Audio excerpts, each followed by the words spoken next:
Lembre-se de dar o joinha e se inscrever. Isso ajuda muito o canal a crescer e continuar trazendo os audiobooks mais incríveis para você. Seja muito bem-vindo e vamos nos deleitar com os sons da leitura. Capítulo 34. Contraponto. Duas ou mais melodias soam simultaneamente. Hilde sentou-se na cama.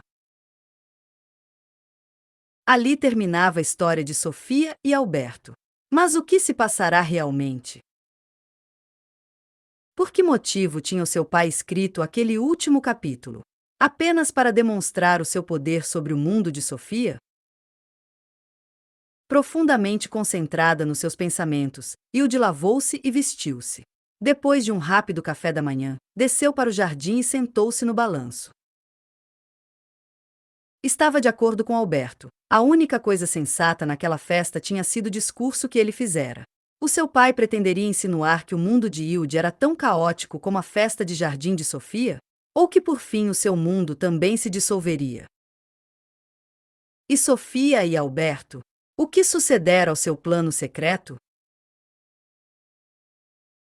Talvez ela mesma, Hilde, devesse inventar a continuação?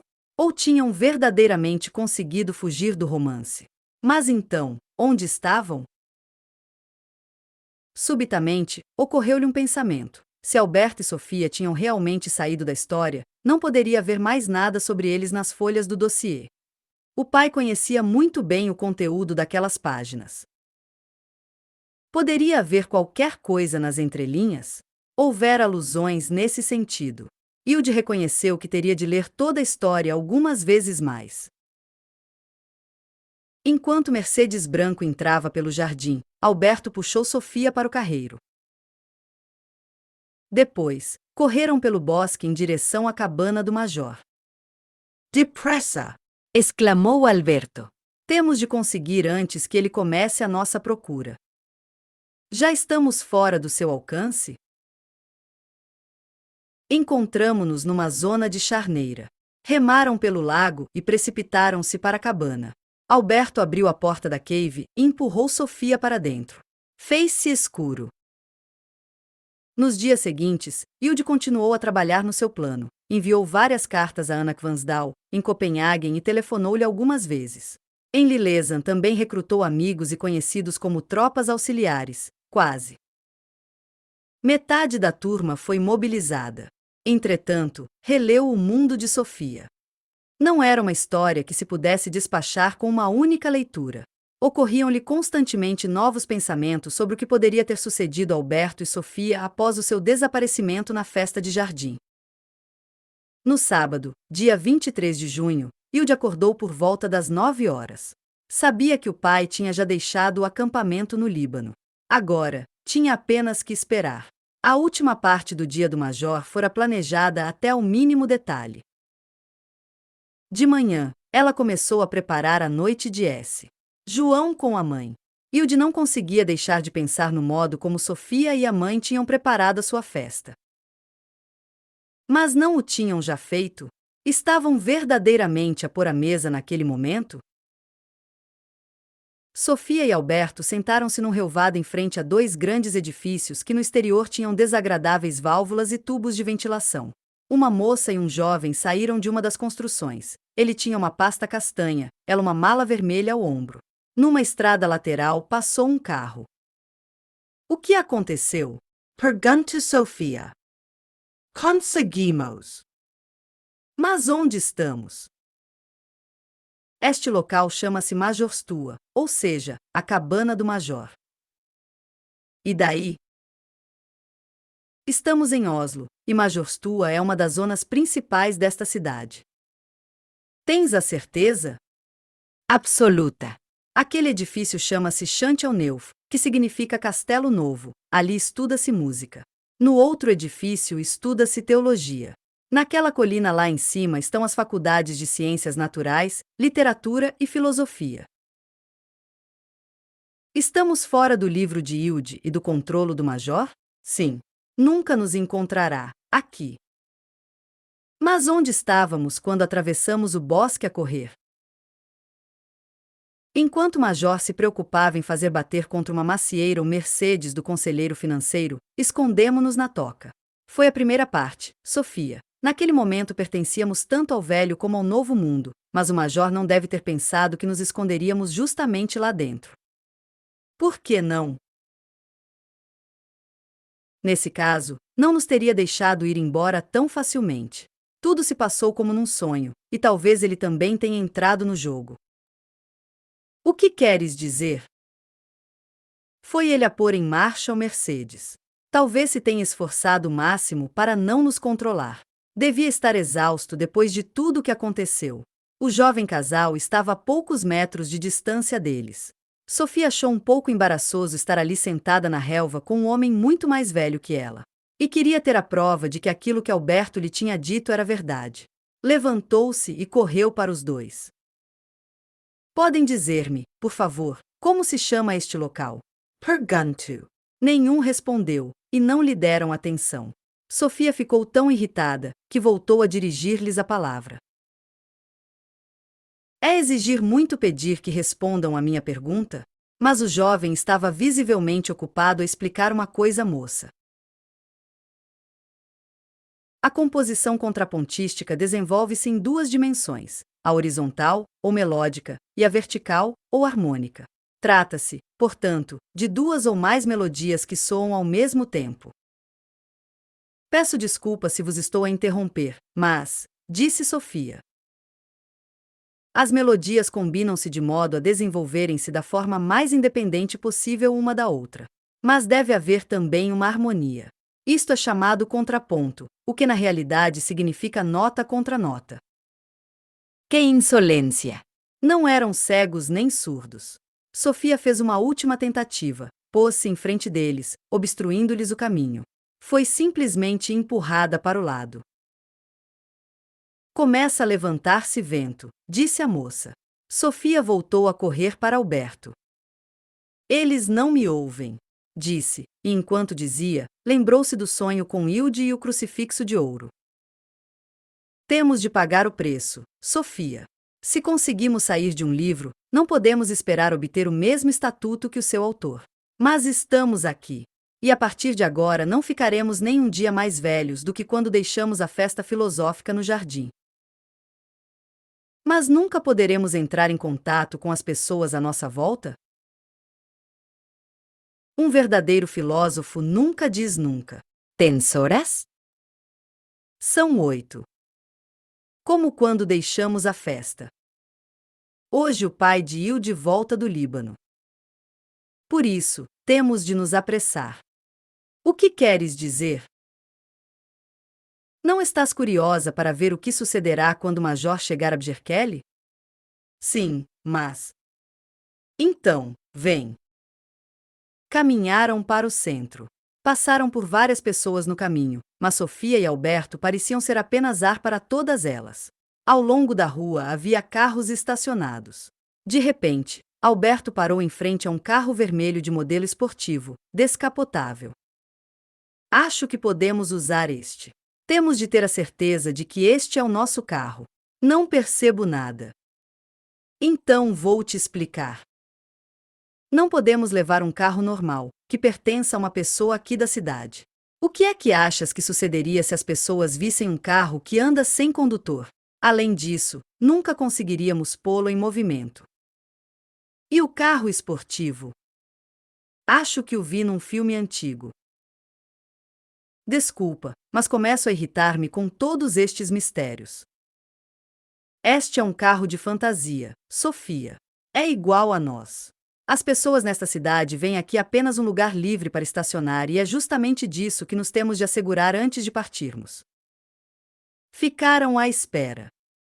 Pouco depois, viram um rapaz que estava a andar de bicicleta no passeio, mas em seguida virou para a estrada passando pelo meio do carro vermelho. Como vês, é o nosso carro. Alberto abriu a porta do lugar ao lado do condutor. Faz favor, disse, e Sofia entrou. Ele sentou-se ao volante, girou a chave que já estava na ignição e o carro arrancou. Depois de ter deixado atrás de si Kirkeveien, chegaram a Drammensveien. Passaram Lysaker e Sandvika. Pouco a pouco, começaram a ver as primeiras fogueiras de S. João, principalmente depois de deixarem Drammen. É o solstício de verão, Sofia. Não é maravilhoso? E ar fresco com o Só os que são como nós. Talvez encontremos alguém. Que horas são? 8:30. Então temos que ir por atalhos, não podemos ficar todo o tempo atrás deste caminhão. Alberto virou para um grande campo de trigo. Sofia voltou-se e viu que tinham deixado atrás de si a marca dos pneus nas espigas pisadas. Amanhã vão dizer que foi culpa do vento, disse Alberto. O Major Albert Knag aterrou em Copenhagen. Era um sábado, dia 23 de junho, 4:30 da tarde. O dia tinha sido cumprido. O major tinha feito a penúltima escala em Roma, de onde tinha apanhado um avião para Copenhagen. Tinha passado o controlo de passaportes vestido com o uniforme da ONU, que usava sempre com grande orgulho. Com efeito, Albert Knag sentia que não representava apenas o seu país, mas também uma organização internacional e, consequentemente, uma tradição secular que abrangia todo o planeta. Trazia apenas uma pequena mala a tiracolo. O resto da bagagem seria transferido do avião proveniente de Roma para o avião que se dirigia a Kristiansand. Apenas tinha de mostrar o seu passaporte vermelho. Nada a declarar. O Major Albert Knag tinha de esperar 3 horas no aeroporto de Kastrup antes de apanhar o avião para Kristiansand. Tinha também de comprar alguns presentes para a família. Enviará a Hilde o presente maior quase 2 semanas. Antes. Na noite anterior ao aniversário de Hilde, Marit tinha o colocado na mesinha de cabeceira do quarto da filha, de modo a que ela o pudesse encontrar mal acordasse. Desde o seu telefonema nesse dia, não tinha falado com Hilde. Albert comprou alguns jornais noruegueses, sentou-se num bar e pediu uma xícara de café. Ainda não lera os títulos quando ouviu o alto-falante. Uma notícia importante para o Sr. Albert Knag. Pede-se ao Sr. Albert Knag que se dirija ao balcão da SAS. O que era aquilo? Albert Knag sentiu um calafrio na espinha. Seria uma ordem para voltar para o Líbano? Não estariam as coisas bem em casa? Pouco depois estava em frente ao balcão das informações. Eu sou o Albert Knag. Faça favor, é urgente. Abriu imediatamente o envelope. Dentro dele havia um envelope ainda menor. Neste estava escrito: Major Albert Knag, AC Balcão de Informações, Aeroporto de Kastrup, Copenhagen. Albert sentiu o coração bater com mais força. Abriu o segundo envelope e encontrou uma folhinha. Querido papai, dou-te as boas-vindas à casa. Fico contente por voltares do Líbano. Como deves compreender, não posso esperar até tu voltares para casa. Desculpa ter te feito chamar pelo alto-falante, mas era o mais fácil. P.S. O conselheiro financeiro Ingebrigtsen exige infelizmente uma indenização por um acidente com um Mercedes roubado. PS2. Talvez me encontre sentada no jardim quando chegares, mas é possível que tenhas notícias minhas antes disso. PS3. Tenho um certo receio de ficar muito tempo no jardim. Em lugares como este é fácil ser-se engolido pela terra. Beijos da Hilde, que teve muito tempo para preparar o teu regresso. O Major Albert Knag sorriu, mas não lhe agradou nada a ideia de ser manipulado daquele modo. Gostava de ter sempre os cordelinhos na mão. E aquela garota atrevida em Lilesa estava a dirigir os seus movimentos no aeroporto de Kastrup. Como é que tinha conseguido? Pôs o envelope no bolso interior e passou por várias lojas. Justamente quando ia entrar na loja de especialidades dinamarquesas, encontrou um pequeno envelope colado na montra. Major Knag estava escrito com uma caneta de feltro grossa. Ele arrancou o envelope e leu. Importante mensagem para o Major Albert Knag, AC Dansmat, Aeroporto de Kastrup, Copenhagen. Querido papai, por favor, comprar-me um grande salame dinamarquês, de preferência de 2 quilos. A mãe deve ficar contente com uma salsicha de conhaque. P.S. Caviar Linfjord também não era má ideia. Beijos da Hilde. Albert Knag olhou à sua volta. Estaria Hilde ali perto? Ter-lhe-ia Marita oferecido um voo para Copenhague, para que o fosse receber? Era a letra de Hilde. De repente, o observador da ONU sentiu-se observado. Parecia que alguém dirigia à distância tudo o que fazia. Sentiu-se como um boneco nas mãos de uma criança. Entrou na loja e comprou um salame dinamarquês, uma salsicha de conhaque e 3 latas de caviar de Linfjord. Depois prosseguiu para as outras lojas. Queria comprar mais um presente de anos para a Hilde. Talvez ela precisasse de uma calculadora ou de um pequeno rádio portátil. Seria algo do gênero.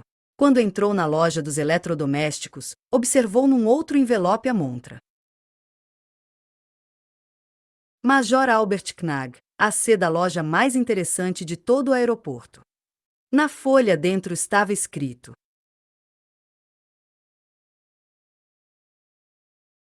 Querido papai, cumprimento-te e agradeço-te da parte da Sofia pelo televisor portátil com rádio incorporado que recebeu do pai generoso pelo seu aniversário. Foi muito bom, se bem que tenha sido uma ninharia. No entanto, tenho de admitir que também tenho o mesmo interesse que Sofia por esse gênero de coisas. P.S. Se ainda não estiveste no minimercado e na grande duty free shop, onde se vende vinho e cigarros, encontrarás lá outras instruções. P.S. 2. Recebi dinheiro no meu aniversário e posso contribuir para a compra de um televisor portátil com a soma de 350 coroas.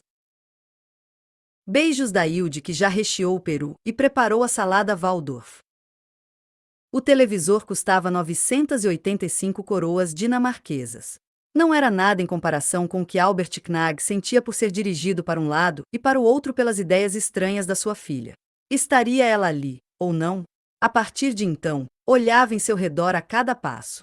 Sentia-se simultaneamente um espião e uma marionete.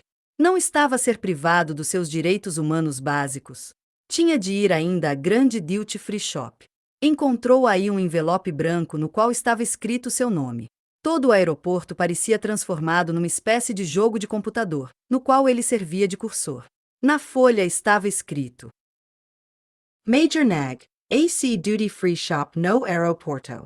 Tudo que eu quero daqui é um saco de caramelos e algumas caixas de maçapão de Entonberg.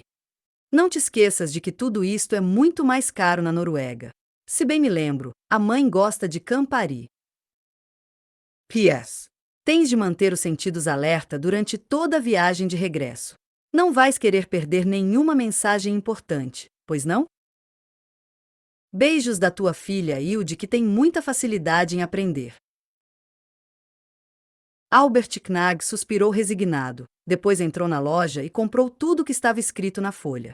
Com 3 sacos de plástico e a mala tiracolo, dirigiu-se para a saída 28 para esperar pela hora da descolagem. Se houvesse outras mensagens, ficariam onde estavam. Numa coluna da saída 28, encontrou um envelope branco. Para o Major Albert Knag, AC saída 28, aeroporto de Kastrup, Copenhagen. Também era a letra de Hilde, mas o número da saída não tinha sido acrescentado com outra letra? Infelizmente, não era fácil distinguir, uma vez que não podia comparar letras, apenas números. Sentou-se numa poltrona que estava encostada a uma parede.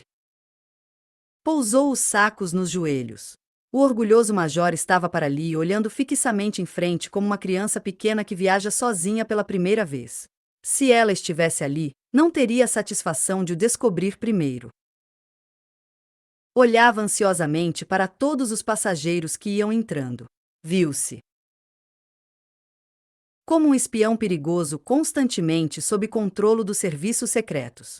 Quando foi chamado para embarcar, suspirou de alívio. Foi o último a entrar a borda. Quando entregou seu bilhete de embarque, arrancou rapidamente um outro envelope que estava colado ao balcão. Sofia e Alberto tinham acabado de passar a ponte de Breivik e a saída para Crageiro. Vais a 180 hora, comentou Sofia. São quase 9 horas. Daqui a pouco, ele aterrará no aeroporto de Kjevik. Felizmente, ninguém nos pode deter por excesso de velocidade. E se batermos? Desde que se trate de um carro normal, não corremos perigo. Mas se fosse um dos nossos? Sim. Nesse caso, temos de prestar atenção. Não viste que passamos por Herbie, o Fusca? Não. Estava estacionado algures em Westfold. Não será tão fácil ultrapassar o ônibus à nossa frente. Há bosque cerrado de todos os lados. Isso não tem importância, Sofia. Já vais ver. Ele virou para o bosque e guiou pelo meio das árvores cerradas. Sofia respirou de alívio. Assustaste-me. Não sentiríamos nada mesmo que passássemos por uma parede de aço. Significa que, em relação ao que nos rodeia, somos apenas almas feitas de ar. Não, estás a pôr tudo do avesso. É a realidade que nos circunda que é apenas uma ilusão feita de ar. Tens de me explicar isso melhor. Então, ouve com atenção. É a opinião difundida e falsa que o espírito é algo mais etéreo do que o vapor, mas é exatamente o contrário. O espírito é mais compacto do que o gelo. Nunca tinha pensado nisso. Vou te contar uma história. Era uma vez um homem que não acreditava nos anjos. Um dia, quando estava a trabalhar na floresta, recebeu a visita de um anjo. Percorreram juntos um troço de estrada e, por fim, o homem voltou-se para o anjo e disse-lhe: Sim, tenho que admitir que os anjos existem, mas não como nós. O que queres dizer? Perguntou-lhe o anjo. O homem respondeu: Quando chegamos em frente a um bloco de rocha, eu tive que ir à volta, mas tu passaste através dele. E quando chegamos em frente a um tronco que tinha caído atravessado no caminho, eu tive que saltar por cima, e tu passaste pelo meio. Admirado com esta resposta, o anjo disse: Não reparaste que também atravessamos um pântano? Aí, conseguimos ambos passar pela bruma. Isso deve-se ao fato de termos uma consistência mais compacta do que a bruma. Ah, O mesmo se passa conosco, Sofia. O espírito pode atravessar portas de ACO. nenhum tanque, nenhuma bomba pode destruir o que é feito de espírito. Parece tão estranho. Vamos passar por Risor dentro em pouco, e arrancamos a menos de 1 hora. Gostaria muito de tomar café. Quando chegaram a FIANE, mesmo antes de Sondeled, viram do lado esquerdo uma estação de serviço que se chamava Cinderela. Alberto virou e estacionou o carro na relva. No café, Sofia tentou tirar da arca frigorífica uma garrafa de Coca-Cola, mas esta não se moveu. Parecia estar colada. Um pouco mais à frente, Alberto tentava deitar café num copo de papel que tinha encontrado no carro. Tinha apenas que pressionar um botão, mas, apesar de todos os esforços, não conseguiu. Ficou tão furioso que se voltou para os que estavam no café e pediu ajuda. Visto que ninguém reagia, pôs-se a gritar tão alto que Sofia teve que tapar as orelhas. Quero um café. A sua cólera evaporou-se rapidamente. Pouco depois, ele não parava de rir. Não podem ouvir-nos, e é óbvio que não nos podemos sequer servir do café, explicou a Sofia. Estavam para sair quando uma mulher muito velha se levantou e foi ao seu encontro. Trazia uma saia vermelha cor de fogo, um casaco de malha azul esverdeado e na cabeça um lenço branco. Tanto as cores como a sua figura eram muito mais nítidas do que tudo o que havia naquele café. Dirigiu-se a Alberto e disse: Como gritas, meu rapaz? Desculpe. Disseste que querias café? Sim, mas... Temos aqui perto um pequeno estabelecimento. Saíram do café com a mulher e foram por um caminho atrás da estação de serviço. Entretanto, ela perguntou: Vocês são novos aqui? Temos de o admitir, respondeu Alberto. Sim, sim. Bem-vindos à eternidade, meus filhos. E tu? Eu venho de um conto dos irmãos Grimm. Foi escrito há mais de 150 anos. E de onde vêm vocês? Vimos de um livro de filosofia. Eu sou professor de filosofia e Sofia é a minha aluna. Hi, hihi, sim, isso é novo. Pouco depois chegaram a uma clareira. Aí, havia várias casinhas castanhas acolhedoras. Uma grande fogueira de S. João ardia num largo entre as casas e à volta da fogueira dançavam figuras coloridas. Sofia reconheceu muitas delas. Viu Branca de Neve e alguns dos anões, João Ratão e Sherlock Holmes. Viu também a Chapeuzinho Vermelho e Cinderela. Em redor da grande fogueira tinham se reunido também muitas figuras conhecidas que não tinham nome: duendes e sílfides, faunos e bruxas, anjos e diabinhos. Sofia encontrou inclusivamente gigante autêntico. Que barulheira! Exclamou Alberto. Mas é a noite de S. João, respondeu a velha. Não temos um encontro assim desde a noite de Walpurgis, que festejamos na Alemanha. Vou aqui fazer apenas uma pequena visita. Querias café, não era? Sim, por favor. Sofia observou então que todas as casinhas eram feitas de maçapão, caramelo e calda de açúcar. Algumas das figuras roíam as casinhas, mas uma padeira andava entre os edifícios reparando de quando em quando os danos. Sofia retirou um pedaço de um canto.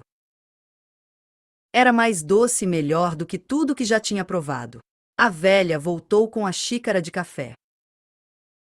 Muito obrigado, disse Alberto. E quanto pensam pagar pelo café? Pagar? Aqui se paga geralmente com uma história. Pelo café basta uma pequena. Nós podíamos contar a incrível história da humanidade, disse Alberto. Mas o problema é que estamos com muita pressa. Não podemos voltar uma outra vez e pagar? Naturalmente. E por que é que tem tão pouco tempo? Alberto contou o que planeavam e a velha disse: De fato, vocês são uma coisa nova, mas tem de cortar depressa o cordão umbilical que ainda vos liga à vossa origem corpórea. Nós já não estamos dependentes da carne e do sangue, pertencemos ao povo invisível. Pouco depois, Sofia e Alberto estavam novamente junto ao café Cinderela e ao carro vermelho. Junto ao carro, uma mãe atarefada ajudava o filho a fazer xixi. Após algumas corridas e atalhos, chegaram rapidamente a Lilesa. O voo SX-876, proveniente de Copenhague, aterrou no aeroporto de Kjevik às 21h35. Enquanto o avião estava a descolar de Copenhague, o major abrirá o envelope que encontrara no balcão de embarque. Na folha estava escrito: Major Knag enquanto entrega o cartão de embarque em Kastrup na noite de S. João, 1990. Querido papai, talvez tenhas acreditado que eu estava em Copenhague, mas o meu controlo sobre o que tu fazes é muito mais refinado. Berrote por toda a parte, papai. Com efeito, entrei em contato com uma antiga família de ciganos que há muito tempo vendeu a bisavó um espelho mágico de latão. E, além disso, adquiri um bola de cristal. Neste preciso instante vejo que acabaste de te sentar no avião. Não te esqueças de apertar o cinto e manter as costas do assento na vertical até que o sinal de fasten seatbelt se apague. Enquanto o avião estiver no ar, podes baixar as costas do banco e descansar. Será melhor estares repousado quando chegares a casa. O tempo em Lilesa está maravilhoso, mas a temperatura anda alguns graus abaixo da do Líbano. Desejo-te uma boa viagem. Beijos da tua pequena bruxa, a rainha do espelho e a maior protetora da ironia. Albert Knag não sabia bem se estava irritado ou apenas cansado e esgotado. Mas, de repente, começou a rir. Riu-se tão alto que os outros passageiros se voltaram para ver. Em seguida, o avião descolou. Era sua vez de provar do seu próprio remédio, mas havia uma diferença importante. As únicas vítimas do seu remédio tinham sido Sofia e Alberto. E essas eram apenas fantasia. Seguiu o conselho de Hilde, inclinou as costas do assento e adormeceu. Só acordou verdadeiramente depois de ter passado o controle de passaportes e quando estava no hall de chegadas do aeroporto de Kjevik. Ali, foi recebido com uma manifestação. Havia 8 a 10 manifestantes, a maior parte da idade de Hilde. Nos cartazes estava escrito: "Bem-vindo à casa, papai. Hilde espera no jardim e viva a ironia." O mais grave foi o fato de o Major não poder entrar imediatamente num táxi. Tinha de esperar pela sua bagagem. E enquanto isso, as colegas de Hilde formigavam à sua volta, obrigando-a a ler várias vezes todos os cartazes. Só quando uma moça lhe levou um ramo de rosas é que esboçou um sorriso. Remexeu num dos seus sacos e deu a todas as manifestantes doces. No final, só sobravam 2 para Hilde. Depois de recolher a bagagem, um jovem explicou-lhe que estava sob as ordens da Rainha do Espelho e que fora encarregado de levar de carro para Bjerkelly. As manifestantes desapareceram na multidão. O carro foi pela I-18. Em todas as pontes e túneis estavam pendurados cartazes. "Bem-vindo à casa. O Peru está à espera. Estou a ver-te, papai." Albert Knag respirou de alívio quando deixaram em frente do portão do jardim de Bjerkelly. Agradeceu ao condutor com uma nota de 100 coroas e 3 latas de cerveja. A sua mulher Marita esperava por ele à entrada da casa. Após um longo abraço, perguntou: "Onde está ela?" Está sentada no cais, Albert. Alberto e Sofia deixaram seu carro esportivo vermelho em frente do Hotel. Noruega na praça principal de Lillesa. Faltava um quarto para as 10, viram junto aos recifes uma grande fogueira. Como havemos de encontrar Bjerkelly? Pergunta Sofia. Temos de procurar. Ainda te recordas do quadro na cabana? Temos de nos apressar. Eu quero estar lá antes dele. Guiaram por caminhos estreitos, mas também por cima de rochas e escolhos. Bjerkelly ficava junto ao mar, disso tinham a certeza. De repente, Sofia gritou: Ali.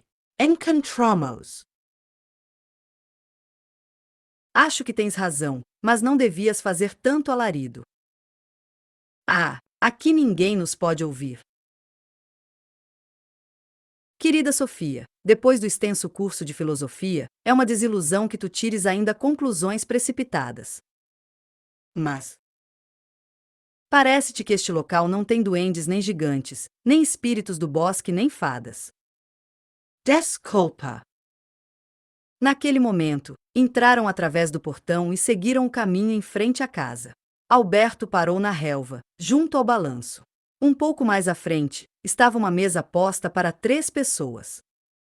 Estou a vê-la. Sussurro Sofia. Está sentada, no cais, exatamente como no meu sonho. Estás a ver que o jardim se assemelha ao teu em Clovervein? Sim, tens razão. Inclusivamente o balanço. Posso sair para ir ter com ela? Claro. Eu fico no carro. Sofia correu para o cais. Quase tropeçava e caía sobre Hilde, mas sentou-se ao seu lado calmamente. Hilde estava a brincar com a corda do barco, a remos amarrado ao cais. Na mão esquerda segurava uma pequena folha. Via-se que estava à espera. Olhava constantemente para o relógio. Sofia. Achou-a muito bonita. Tinha caracóis loiros, claros, e olhos verde esmeralda. Trazia um vestido amarelo de verão. Era um pouco parecida com Jorun. Sofia tentou falar com ela, apesar de saber que não servia de nada. Hilda. É a Sofia. Hilde não reagiu. Sofia ajoelhou-se ao seu lado e tentou gritar-lhe ao ouvido. Estás a ouvir-me, Hilde? Ou és cega e surda? Não abrirá mais os olhos? Não era um pequeno sinal, mesmo que muito fraco, de que ouvia alguma coisa. Hilde voltou-se. De repente, voltou a cabeça para a direita e fixou os olhos de Sofia. Mas o seu olhar não estava completamente fixo, parecia atravessar Sofia. Não grites tanto, Sofia, era a voz de Alberto que vinha do carro vermelho. Eu não quero ficar com um jardim cheio de sereias. Sofia permaneceu sentada em silêncio. Sentia-se bem por estar tão perto de Hilde. Em seguida, ouviu uma voz masculina, Hilde. Era o major, com uniforme e boina azul. Estava em cima, no jardim. Hilde levantou-se de um pulo e correu na sua direção. Encontrarão-se entre o assento suspenso e o carro esportivo vermelho. Ele elevou-a no ar e fê-la rodopiar. Hilde sentara-se no cais para esperar pelo pai. A cada quarto de hora que passará desde a sua chegada a Copenhague, ela tentará imaginar onde ele estava precisamente, o que estava a fazer e como se sentia. Tinha escrito todos os horários numa folha de papel que mantivera na mão durante todo o dia. Estaria ele zangado? Não estava certamente à espera que tudo fosse como anteriormente depois de ter escrito para ela um livro misterioso. Voltou a olhar para o relógio. Eram 10:15. Ele podia chegar a qualquer momento. Mas o que era aquilo? Não estava a ouvir uma respiração fraca, tal como no seu sonho com Sofia? Voltou-se. Estava ali alguma coisa, tinha certeza disso. Mas o quê? Seria apenas devido à noite de verão? Durante alguns segundos, receou estar a ouvir alguma coisa. Hilda. Olhou na outra direção. Era o pai. Estava em cima, no jardim. Hilde levantou-se de um pulo e correu na sua direção. Encontrarão-se junto ao balanço. Ele levou-a no ar e fê-la rodopiar. Hilde começou a chorar e o major também teve de reprimir algumas lágrimas. Estás quase uma mulher adulta, Hilde. E tu um verdadeiro poeta. Hilde enxugou as lágrimas com as mangas do vestido amarelo. Então, estamos quites? Estamos quites. Sentaram-se à mesa. Em primeiro lugar, Hilde quis saber exatamente o que sucedera em Copenhague e no regresso de lá a Lilesa. As gargalhadas sucediam-se. Não viste o envelope no bar? Eu nem sequer tive tempo suficiente para me sentar e comer alguma coisa, minha malandra. Agora, tenho uma fome de leão. Pobre papai. A história do Peru não era só uma invenção, espero. Não. Preparei tudo. A mamãe vai trazer a comida. Depois, falaram detalhadamente sobre o dossiê e a história de Sofia e Alberto. Pouco depois, estavam na mesa o peru e a salada Waldorf, uma garrafa de vinho rosé e o pão feito por Hilde. Enquanto o pai estava a falar de Platão, Hilde interrompeu subitamente. Tio. O que é? Não ouviste nada? Ruído? Não. Tenho a certeza que ouvi alguma coisa. Deve ter sido apenas um rato. A última coisa que o pai disse enquanto a mãe trazia o vinho foi: mas o curso de filosofia ainda não terminou. O que queres dizer? Hoje à noite vou falar-te do universo. Antes de começaremos a comer. Ele disse: Hilde já é muito grande para se sentar nos meus joelhos, mas tu não. Puxou Marit para o seu colo, e ela ficou sentada muito tempo antes de poder comer alguma coisa. E pensar que tens quase 40 anos. Quando Hilde correu para o pai, os olhos de Sofia encheram-se de lágrimas. Não conseguia chegar a Hilde. Sofia sentiu uma grande inveja pelo fato de Hilde ser uma pessoa verdadeira, de carne e osso. Quando Hilde e o major se sentaram à mesa, Alberto buzinou. Sofia olhou para ele. Hilde não fizera o mesmo? Sofia correu para Alberto e sentou-se ao seu lado no carro. Vamos ficar algum tempo a ver o que sucede, está bem? Disse. Sofia acenu affirmativamente. Estiveste a chorar? Sofia acenou novamente. O que se passa? Ela tem a sorte de ser uma pessoa verdadeira. Vai crescer e será uma verdadeira mulher. Também há de ter filhos verdadeiros. E netos, Sofia. Mas tudo tem duas faces. É o que eu te queria ensinar no início do curso. O que queres dizer com isso? Eu também acho que ela tem sorte, mas quem ganha a loteria da vida, ganha também a loteria da morte, porque o destino da vida é a morte. Mas não é melhor ter vivido do que nunca se viver verdadeiramente? Não podemos ter uma vida como a da Hilde, bom, ou como a do Major.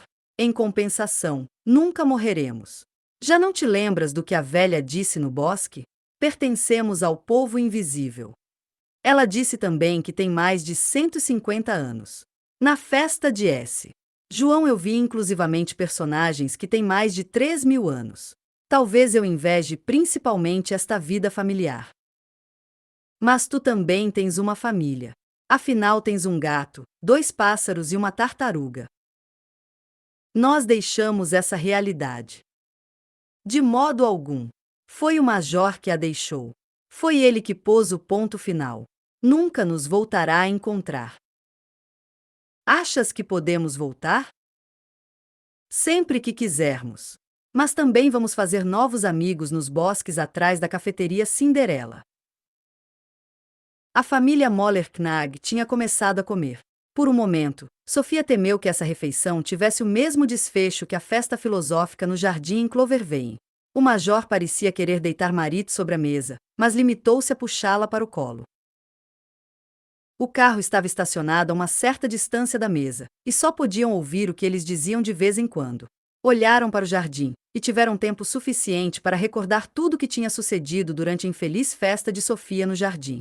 A família Knag só se levantou da mesa por volta da meia-noite. Hilde e o Major sentaram-se no balanço e acenaram à mãe, que ia entrar em casa. Vai dormir, mamãe. Temos muito que conversar.